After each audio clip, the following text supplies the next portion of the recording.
When I first moved to California, I was enchanted by the variety of landscape we have. Here we have practically every type of terrain possible, except maybe jungle and tundra. We have beautiful, rich farmlands. We have the beach. We have lovely forests. We have majestic mountains. We have just about everything. I was particularly fascinated by the desert, which we certainly didn't have in the Midwest. The desert, which I assumed was going to be ugly and barren, turned out to be extraordinarily rich in beauty and color and life. But nothing could prepare me for the surprise when I visited Death Valley. It is the lowest, the driest, and the hottest point on the North American continent. Temperatures there have been measured at 134 degrees in the shade. I thought nothing could possibly grow in such a place, so I was astounded to find that over 1,000 species of plants do grow in Death Valley. Some of them thrive there, many of them blossom there, and some of those species are found only there. They are somehow able to take root even in the salty sand that is the soil there, and somehow they are able to grow. Jesus tells us the story of the seeds. Some seeds fall on good soil, the rich, fertile soil of, say, Iowa. These produce a lot of fruit. Some fall on the footpath, and they're eaten up by birds. Some fall among thorns and are later choked. Some seeds fall on, Death Valley type ground, where nothing could possibly grow. When I was in Death Valley, I was reminded of the saying of St. Francis de Sales, "Bloom where you are planted." That is exactly what the seeds did right there in that inhospitable valley. Even in a place where it seems impossible that anything could grow, they have blossomed. Bloom where you are planted. This parable of the seeds is also the parable of our life and the randomness of our birth.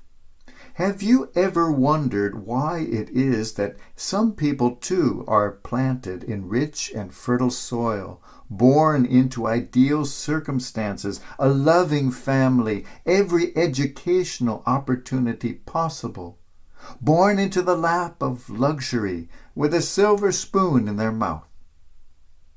Other people, seemingly randomly, are born into less than ideal circumstances. Perhaps the majority of humanity is born into hunger and poverty. Many people are born into homes where there is no love. Many are born into places where there are no educational opportunities. They seemingly fall on poor soil, or they fall among thorns, or they fall on the footpath. The randomness of birth. How can anyone grow? How can anyone produce fruit? How can anyone blossom without good soil? There's a television program called Korea's Got Talent. On June the 6th, 2011, a young man appeared on that show by the name of Sung-bong Choi.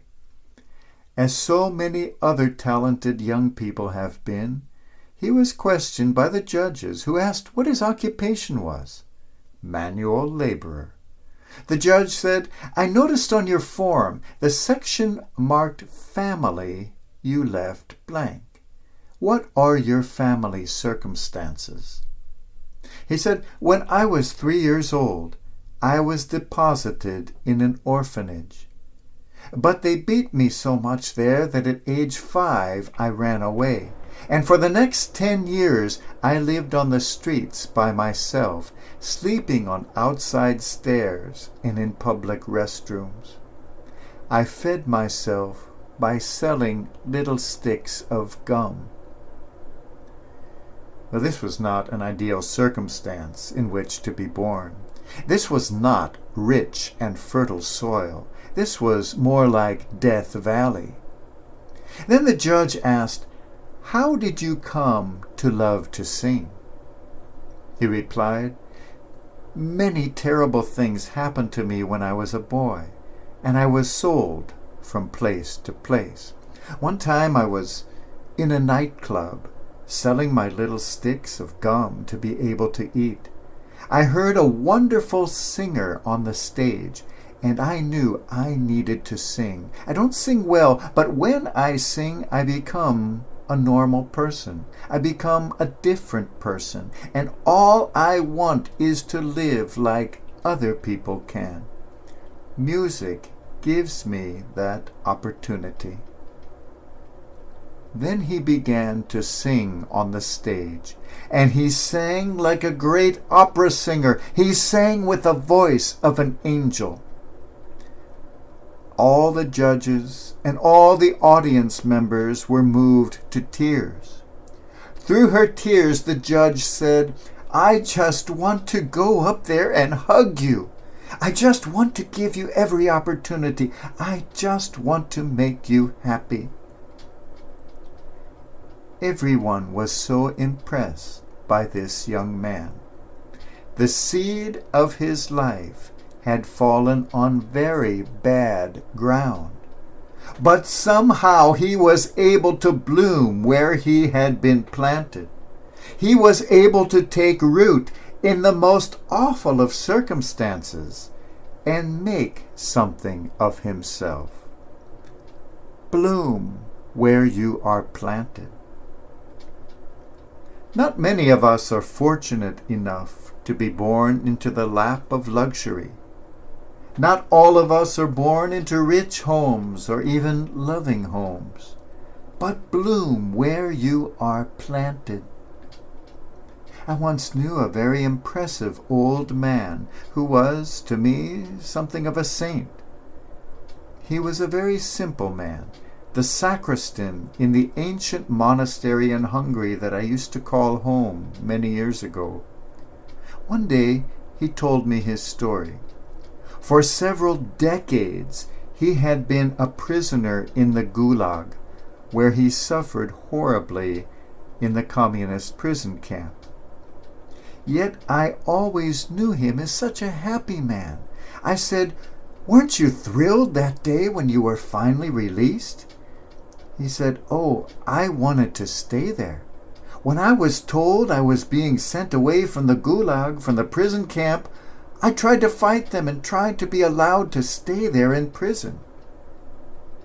"Why?" I asked.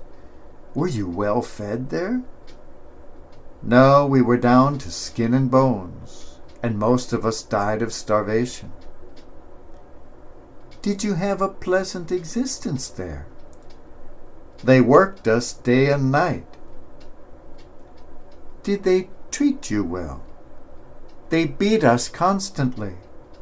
"Why on earth," I asked, "did you want to stay in that wretched place?" The old man said, "Because that's where God had planted me. And to so many dying people in the camp, I was able to bring consolation that no one else was able to bring. To so many suffering people, I was able to bring God. I was able to console many in their misery. So many people died a little happier because I was there for them. And these were all people I never would have even met had I not been in that prison camp. God had planted me there, and planted me there for a reason. So no, I did not want to leave." All of us are planted in some soil. It is not only the ones who enjoy luxury that bloom. I have known many people born into the wealthiest of families who were spoiled rotten from the time they were small, who were given every educational opportunity, who grow up with loving, doting parents, and yet turned out to be real duds, rootless, ungrounded, superficial people, perhaps precisely because they had had every opportunity and so took everything for granted. And I have known others who have been through terrible tragedies and turned out to be much better people because of it. They bloomed where they were planted. I have known people who had the worst parents imaginable, and they in turn became the best parents imaginable, precisely because they learned what not to do.